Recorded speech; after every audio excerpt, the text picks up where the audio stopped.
Hi friends, welcome to our channel. ఈరోజు మనం market capitalisation అంటే ఏంటి, నిఫ్టీ, సెన్సెక్స్ అంటే ఏంటో తెలుసుకుందాం. అసలు మార్కెట్ క్యాపిటలైజేషన్ అంటే ఏంటి, ఆర్ మార్కెట్ క్యాప్ అంటే ఏంటి? మార్కెట్ క్యాపిటలైజేషన్ అంటే ఒక స్టాక్ మార్కెట్లో ఉన్న ఒక కంపెనీ యొక్క టోటల్ వాల్యుయేషన్ ఎంత, అంటే దాని టోటల్ విలువ ఎంత, దీన్ని మార్కెట్ క్యాపిటలైజేషన్తో క్యాలిక్యులేట్ చేస్తాం. Market capitalization is equal to price per share into total number of shares issued. అంటే ఒక కంపెనీలో 10,00,00,000 షేర్లు ఉన్నాయనుకుందాం. ఒక్కొక్క షేర్ వాల్యూ 1000 అనుకుందాం. అంటే ఇప్పుడు ఆ కంపెనీ యొక్క టోటల్ వాల్యుయేషన్ ఎంతంటే 1000 into 10,00,00,000 is equal to 10,000 crores ఆ కంపెనీ యొక్క మార్కెట్ క్యాపిటలైజేషన్. అసలు ఈ మార్కెట్ క్యాప్ ఎందుకు ఇంపార్టెంట్ ప్రైస్ ఆఫ్ షేర్ కన్నా? ఎందుకంటే మన ఒక సెర్టైన్ పాయింట్‌లో నంబర్ ఆఫ్ షేర్స్ పెరగొచ్చు, తగ్గొచ్చు. ప్రైస్ పర్ షేర్ పెరగొచ్చు, తగ్గొచ్చు. బట్ ఈ మార్కెట్ క్యాపిటలైజేషన్ మటుకు ఫిక్స్‌డ్. అంటే ఒక కంపెనీ 20,000,00,00,000 మార్కెట్ క్యాపిటలైజేషన్‌లో ఉందనుకుందాం.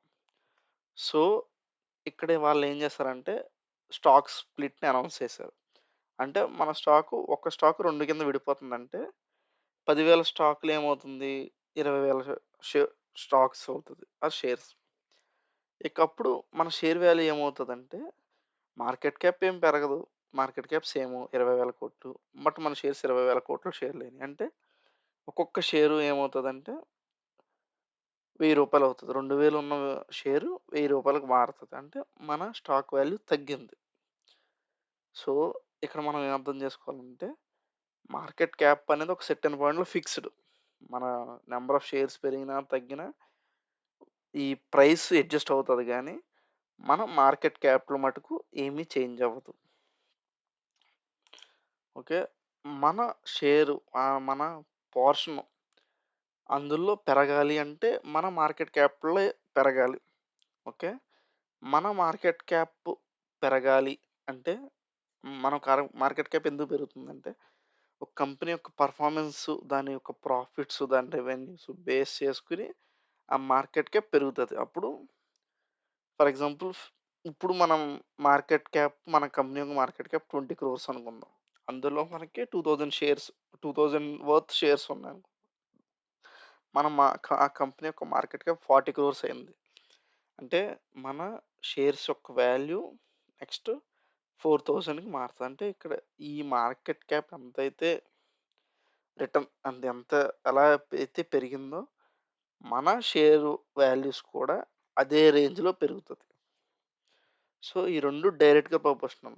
మన షేర్ యొక్క వాల్యూ పెరగాలంటే మార్కెట్ క్యాప్ పెరిగితేనే మన షేర్ వాల్యూ పెరుగుతది. సో, మార్కెట్ క్యాప్ బేస్ చేసుకొని మనం సైజ్ ఆఫ్ కంపెనీని డిసైడ్ చేయొచ్చు. ఎలా అంటే ప్రస్తుతం మన స్టాక్ మార్కెట్‌లో 3 టైప్స్ ఆఫ్ కంపెనీస్ ఉన్నాయి. First one large cap, second one mid cap, third one small cap. ఈ లార్జ్ క్యాప్ అంటే ఏంటంటే కంపెనీస్ ఏవైతే 10,000,00,00,000 కన్నా ఎక్కువ మార్కెట్ క్యాప్‌లో ఉన్నాయో అవి లార్జ్ క్యాప్‌లోకొస్తాయి. ఇవి ఎప్పటినుంచో బిజినెస్ చేస్తూ బాగా ఎదిగి మొత్తం వాళ్ళ బిజినెస్ అంతా ఎప్పటినుంచో చేయడం వల్ల వాళ్ళు అందులో ఎక్స్‌పీరియన్స్ ఉండి, వాళ్ళు ఎక్కువ రిస్క్ ఏమి ఉండదు. చాలా లో రిస్క్. అలా అని లో రిటర్న్స్ కూడా. అంటే వాళ్ళు ఆల్రెడీ ఎస్టాబ్లిష్డ్ అయిపోయారు. సో, ఇక్కడ మనకి ప్రాఫిట్ రావాలి అంటే, రిటర్న్ రావాలంటే, అంటే వాళ్ళ కంపెనీ ఎంత గ్రోత్ అయిందో మన రిటర్న్ కూడా అంతే వస్తది. అంటే వీళ్ళు 50,000 క్రోర్స్ నుంచి 1,00,000 క్రోర్ అవ్వడానికి వీళ్ళకి లిమిటెడ్ ఆపర్చునిటీస్ ఉంటాయి. ఎందుకంటే ఆల్రెడీ వీళ్ళు గ్రో అయిపోయారు మాక్సిమం. గ్రో అయిపోయారు కాబట్టి వీళ్ళు 50,000 క్రోర్స్ నుంచి 1,00,000 క్రోర్ ఎళ్ళడానికి లిమిటెడ్ ఆపర్చునిటీస్ ఉంది. అంటే మన ప్రాఫిట్ సేమ్ అలాగే ఒక రూ. 1,000కి విలువైన షేర్లు 2,000 అవ్వాలంటే కూడా లిమిటెడ్ ఆపర్చునిటీస్ ఉంటాయి. అంటే ఇక్కడ లో రిటర్న్స్ ఉంటాయి. బట్ లో రిస్క్ కూడా. ఎందుకంటే వీళ్ళు ఆల్రెడీ ఎస్టాబ్లిష్డ్. కంపెనీ మార్కెట్ తగ్గే ఛాన్సెస్ చాలా తక్కువ. అండ్ ఇక్కడ మనకేంటంటే less volatile and high liquidity. Market పడినా కూడా తక్కువ పడుతది.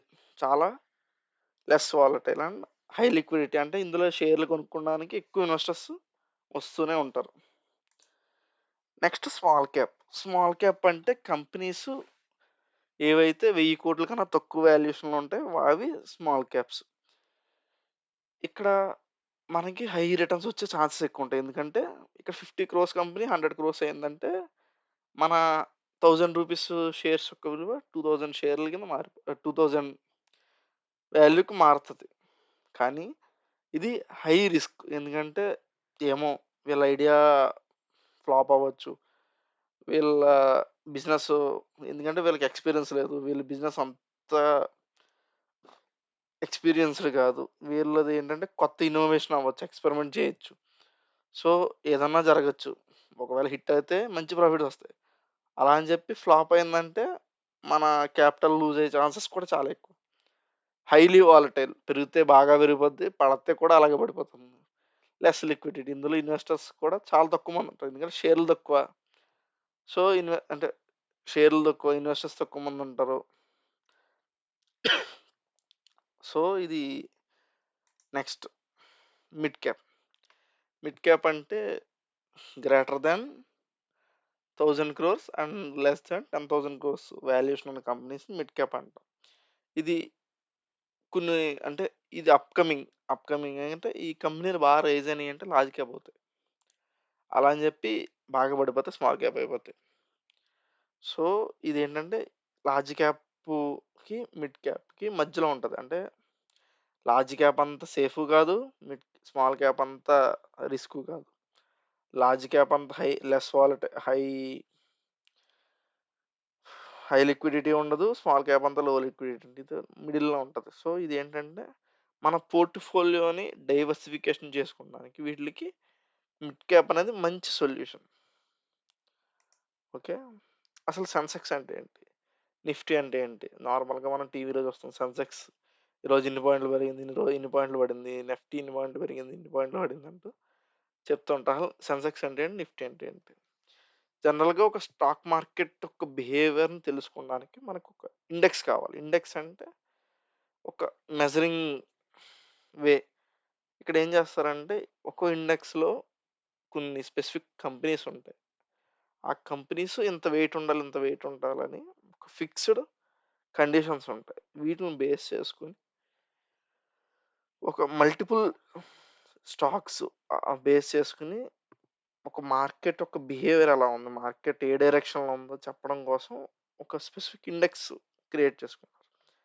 సో, ఇందులో సెన్సెక్స్ అంటే top 30 listed companies in BSE Bombay stock ఎక్స్‌చేంజ్‌లో టాప్ 30 కంపెనీస్‌ని దాని వెయిట్స్ ప్రకారం చూసుకొని దాన్ని సెన్సెక్స్ అంటాం.